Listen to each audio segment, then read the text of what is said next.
OP Rajbhar का एक interview viral हो रहा है, उसमें साफ तौर पे कह रहे हैं कि किसी का हक नहीं मार रहे हैं। यादव जो है वो ब्राह्मणों का हक मार रहे हैं कथा करके। जो उनका काम है वही करना चाहिए। उन्होंने कई उदाहरण दिए, जो यादव भैंस चराते हैं वो करना चाहिए।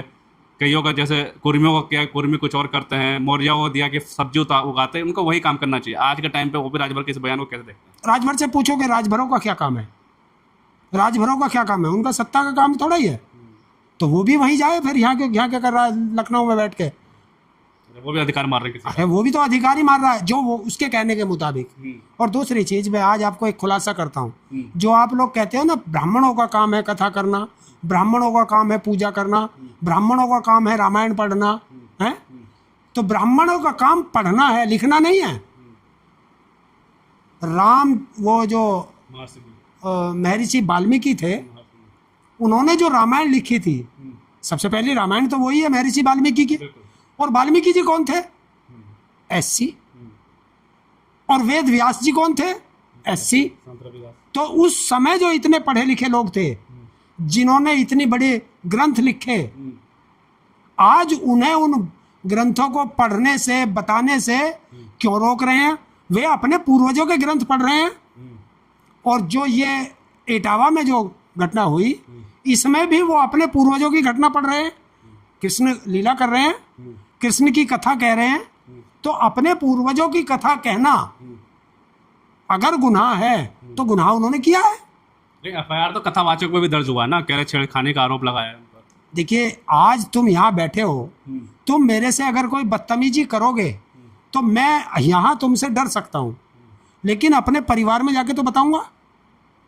या जब हमारा परिवार घिर जाए उसके 3 दिन बाद मैं कहूँ कि मेरे साथ भी बदतमीजी हुई थी, तो इसका मतलब पहले जो तुम बदतमीजी चाह रहे थे उसने की, और जब तुम फंस गए तो तुमने कह दिया। तो ये झूठे अनगढ़ आरोप है, इसमें सच्चाई बिल्कुल नहीं है। ये जब जांच होगी तो ये उसमें टिकेगा नहीं। काशी विद्यापीठ का और या संस्कृत विश्वविद्यालय वाराणसी, उनके कुलपति कह रहे हैं कि किसी कोई भी कथावाचक कोई भी जाति का हो वो कथा कर सकता है। फिर इस पर इतना विवाद। देखिए भगवान किसी के होते थोड़ा ही हैं, या ये ग्रंथ किसी के बपौती है, किसी ने इसका पैटर्न करा रखा है कि ये ग्रंथ मेरे ही हैं और हम ही लोग पढ़ सकते हैं। पंडित ब्राह्मण का क्या था?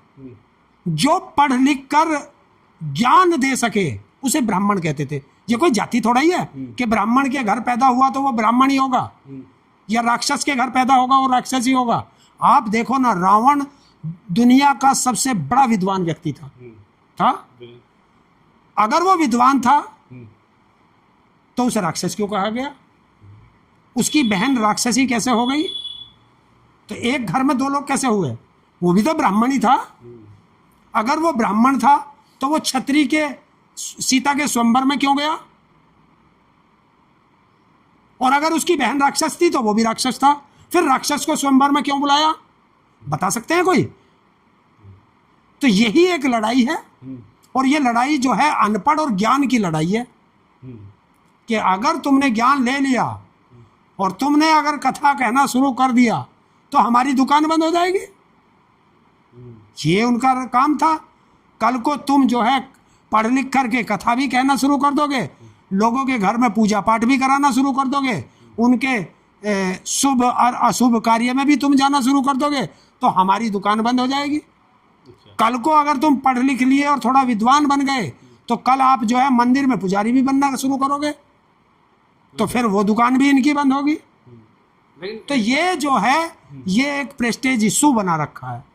और जबकि हमारा संविधान भी यही कहता है, हमारे ग्रंथ भी यही कहते हैं कि जो पढ़ा लिखा होगा तो पंडित हो जाएगा। अभी आप कहीं भी गुरुकुल में पढ़ के आइए, वो किसी भी जाति धर्म का है। हमारे जाट जाति में भी कुछ लोग शास्त्री हैं। हमारे यहीं गाजियाबाद में बहुत से लोग हैं जो पढ़ के आए हैं, शास्त्री हैं, वो सारे कर्मकांड कराते हैं। तो क्या उनको कुछ कह दोगे? और आप जिनके आप पैर पूजते हो, देश का प्रधानमंत्री जिनके पैरों में पड़ता हो, आसाराम बापू, वो क्या पंडित है? और जो राम रहीम है वो क्या पंडित है? रामपाल हरियाणा का वो क्या पंडित है? रामदेव क्या पंडित है? रामदेव भी यादव ही है। तो फिर मतलब कोई गरीब व्यक्ति का बच्चा पढ़ लिख कर अगर कोई काम करने लगे तो तुम्हारी नजरों में वो खटकता है। लेकिन इस बीच में करणी सेना के एक नेता भी घुस गए। उन्होंने कहा है कि क्षत्रियों का काम हमेशा ब्राह्मणों की रक्षा करना होता है और हम इस मामले में ब्राह्मणों का रक्षा करेंगे। करो यार, जितने कल तक तुम ब्राह्मणों को मार रहे थे, आज तुम ब्राह्मणों की रक्षा कर लो। हैं? अगर क्षत्रियों का ये नहीं होता, क्षत्रियों का काम ब्राह्मणों की रक्षा नहीं है। क्षत्रिय का काम है कि जो असहाय व्यक्ति है उसकी रक्षा करना, और जो ठाड़े के साथ जाएगा समझ लो वो कायर है। अगर तुम्हारे जिगरे में दम है तो जो कमजोर था, जो पिटा है, उसकी रक्षा करो। करणी सेना कायर है? नहीं, मैं किसी सेना को नहीं कहता। कौन सेना? सेना देश में एक है और वो है भारतीय सेना, और वो कायर नहीं, शेर है। उसको तो सब सल्यूट करते हैं। लेकिन रेणु तिवारी जो महिला हैं, उनके कुछ बयान बड़े अटपटे से आ रहे हैं। कभी वो कह रही हैं कि हम सिर्फ चुटिया नहीं काटना चाहिए था, गर्दन काटने की बात करती है। वो यादव के परिवार की महिलाओं को बिना कपड़े वस्त्र सड़क पर घुमाने की बात करती है। एक महिला होकर एक महिला के लिए ऐसे सब, इसे ही तो कहते हैं द्वेष भाव। जब एक महिला के प्रति इस तरह की भावना रखेगी तो बताओ कौन व्यक्ति उस महिला की इज्जत करेगा? हैं? गंगा जल अपवित्र हो गया, गौमूत्र अपवित्र हो गया, अब तो भाभी जी के मूत्र से ही आचमन चलेगा। हाँ, अच्छा ताऊ, एक चीज़ और है कि ये चल क्या रहा है देश में अब, जो माहौल है यूपी में, यहाँ पे जो चला यादव भी ब्राह्मण हो गया। नहीं, ये यादव ब्राह्मण नहीं हुआ, इसे करना चाहती है बीजेपी। ट्विटर पे तो लगातार ब्राह्मण इसे करना चाहती है बीजेपी। अच्छा। क्योंकि जब हमारा धर्म का कार्ड खराब हो जाए, धर्म का कार्ड हमारा देश में ना चले, तो हम जातियों में लाए।